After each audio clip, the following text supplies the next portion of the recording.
All right, welcome back to the channel. It's your boy Fanon, and in this video, we're going to talk about Terence Crawford and a little more of his explanation as to why the Errol Spence Jr. fight fell through, and in short, proves what Bob Arum said was probably true the whole time, and especially what Bob Arum said about why this fight did not get made. Let's talk about that in this video.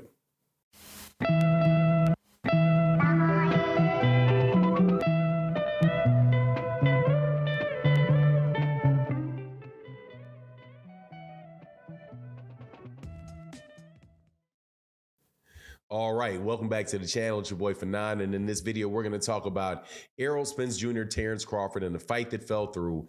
Terence Crawford gave a talk on his Instagram Live last night and gave us his side of the story about why the bout did not come to fruition. Made a lot of accusations, said a lot of things, clarified some things, added some confusion, in my opinion, in some areas. But at the end of the day, it came out to be exactly what Bob Arum said it was the whole entire time. So got to give Bob Arum his credit. Now, before I get into exactly what that is, let me welcome you back to the channel. If you are new to the channel, thank you so much for checking out the video. Please hit that subscribe button, hit the bell icon so you can be notified of when we release more videos. If you are a longtime subscriber and supporter of the channel, I greatly, greatly appreciate you. Thank you so much for continuing to support in the Cash App and the Super Chats. It really does make a difference, especially for videos like this in the Super Thanks, which you can see below you, which is how, you guys contribute to, the channel continuing to be able to make this type of content. So thank you guys, and thank you for everybody that supports. So let's get into this. Bob Arum said it. He nailed it on the head. He said that there was two reasons why this bout was not going to happen with Terence Crawford and Errol Spence Jr. The first thing that he said was guaranteed money. That Terence Crawford is going to want all his money, he didn't say all his money. He's going to want his money up front, and he is not going to trust the back end at all. Second, he said that Terence Crawford does not have a promoter with him to sit down with Al Haymon and negotiate and know how to get this fight to a conclusion.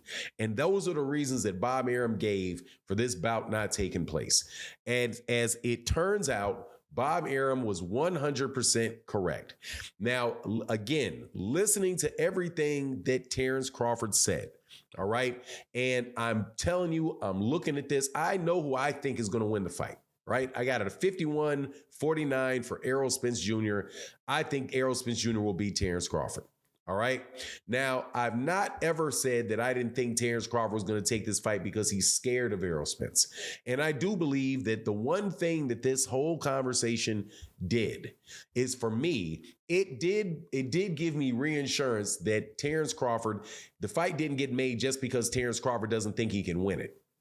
I think the fight didn't take place because Terence Crawford couldn't control it, and Terence couldn't get it to where Terence Crawford wanted to be.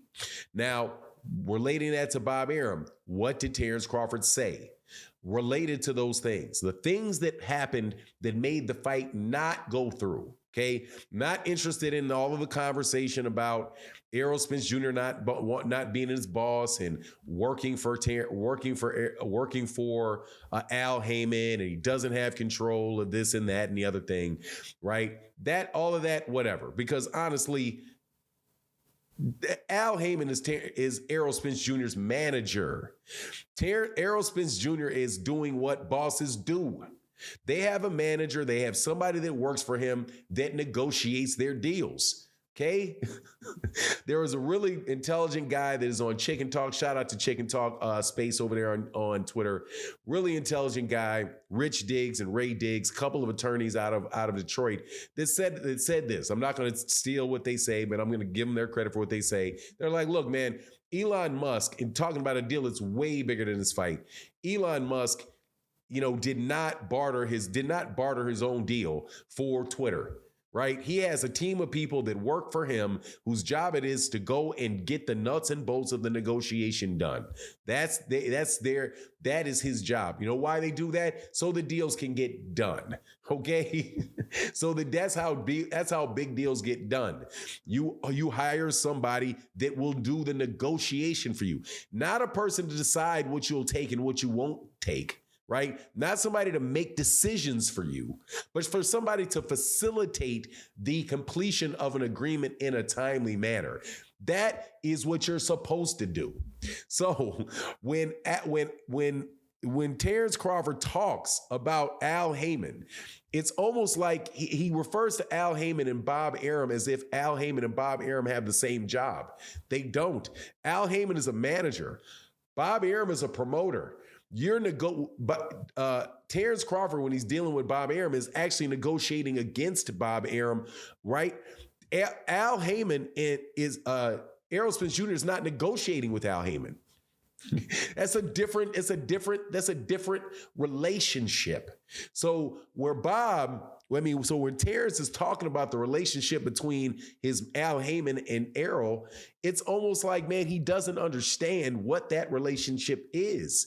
His job is to manage him. He's not the promoter, right? So right there, you have Terence Crawford going in, having a conversation with somebody, and just fundamentally, at least in the way that he explains it, have it being off as to what this man's role is. That man's role is to represent Errol. That's his job. His job is not to tell Errol what to do, tell Errol what fights to make. Nobody's ever accused Al Heyman of being able to force people to take fights or not take fights. But anyway, so there's that portion of it. The other portion is obviously the guarantee conversation, because aside from all this, which is really, really confusing stuff, listening to Terence, because Terence at one point in time says he's never seen an offer, never saw the offer. I've never seen him offer me any money up front. And all I wanted was transparency. Well, Terence, transparency. And he said, of course, I'm going to want sign off. Dude, there you go. Transparency and sign off are two different things. If you want to sign off on expenses and stuff, bro, you're the B-side. It's what it is. And they said he brought all this money in from somebody else that Al Heyman didn't know. And Al is like, man, we're not giving anybody this fight. If you want to fight Errol Spence Jr., you don't do big numbers. We don't have to go to you. You are supposed to be coming to us. So, but he doesn't want, he wants a big guarantee, okay? And he's willing to get the guarantee from wherever he wants to get the guarantee, right? So it winds up being the guarantee, and it winds up being the fact that he does not have somebody at the table with him that he trusts that can negotiate for him. And even when he says, Al, okay, you sit down with me and your lawyer. Go, bro, Errol, and he's like, where is Errol Spence? Why would Errol Spence Jr. go? That's not smart. I mean, that's literally not what you're supposed to do. And let me tell you exactly why you wouldn't want to do that. You wouldn't want to do that in a negotiation because you always want the guy to be able to walk away from the table. You guys have a conversation between yourself.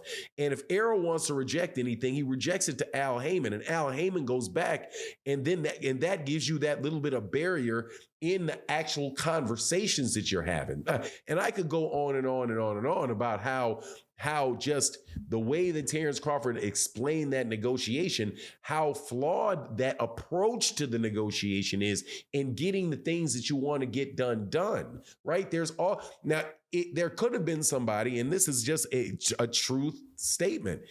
There can be somebody that wants to get the same thing done, right, as you want to get done. But the way that you approach it, it can fall apart. If you approach it in a way that an expert may approach it, they may actually get it done and get the same thing accomplished. And it just doesn't seem like Terence Crawford had that going in. He also had a lot of distrust in his system. Like he went in there, like even saying, hey man, guys, friends of mine at the PBC said, make sure you don't get screwed. So he's walking in there dealing with Al Heyman like, oh, I'm going to get screwed. I'm going to get screwed. And when you go in there with that mentality, you're going to take offense to any and every thing that they're offering, even if it's reasonable. But at the end of the day, you go in there, you take the fight. You beat the guy. And then what you do after that, you should have all the control, just like what happened with Tyson Fury. After Tyson Fury fought Deontay Wilder, boom, he's got the control and he moves on and he does what he wants to do. But anyway, man, it's just, man, Terence Crawford needs to hire a negotiator, and especially dealing with the situation that he's going into. Man, I'd be real careful. But anyway, that's my take on the matter. You let me know what you think in the comment section. And with that, I'm out. Peace.